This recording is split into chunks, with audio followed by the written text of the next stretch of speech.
pour commencer la soirée, vous raconter une histoire.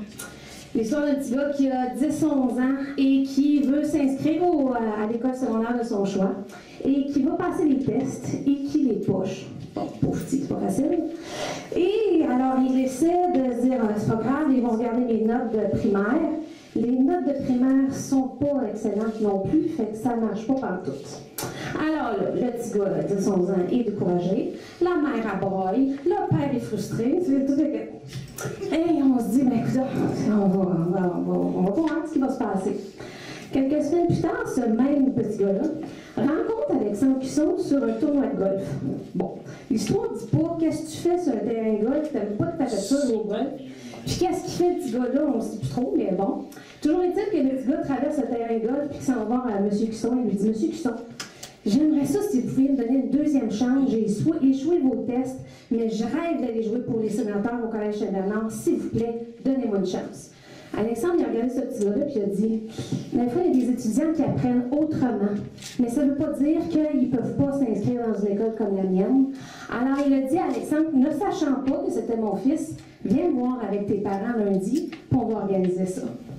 Alors aujourd'hui, 8 ans plus tard, le même petit garçon est en train d'étudier pour entrer à l'université en psychologie. Et s'il n'a pas décroché, c'est bien parce qu'Alexandre Cusson lui a donné sa chance. Et pour ça, je t'en remercie.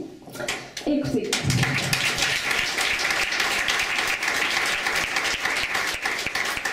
Depuis donc 8 ans, un peu plus, je connais Alexandre Cusson, j'ai travaillé avec lui, j'ai siégé avec lui sur différents comités. J'ai vu l'idée des équipes de gens d'affaires, de professionnels, de syndiqués, surtout beaucoup de bénévoles. J'ai été toujours impressionnée par sa capacité à leader ces groupes-là avec un positif assez étonnant. Les gens veulent travailler avec lui, les gens ont confiance en lui.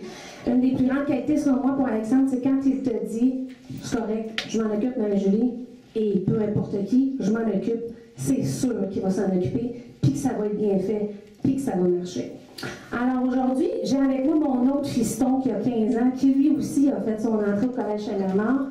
Et aujourd'hui, en secondaire 4, récemment, il m'a dit « Mais quand M. Cusson va être maire, penses-tu que je vais pouvoir aller le voir à son bureau? » Puis qu'il va prendre le temps de me dire bonjour. J'ai dit non seulement j'en suis convaincue, mais c'est pas parce que t'es mon gars, c'est pas parce que t'es un étudiant du Collège Saint-Bernard, c'est parce que t'es un résident de la ville de Drummondville, puis je suis certaine qu'il va toujours être à l'écoute de son monde. Et j'en suis profondément convaincue. Alexandre, je te souhaite une bonne route et à très bientôt, Monsieur le maire.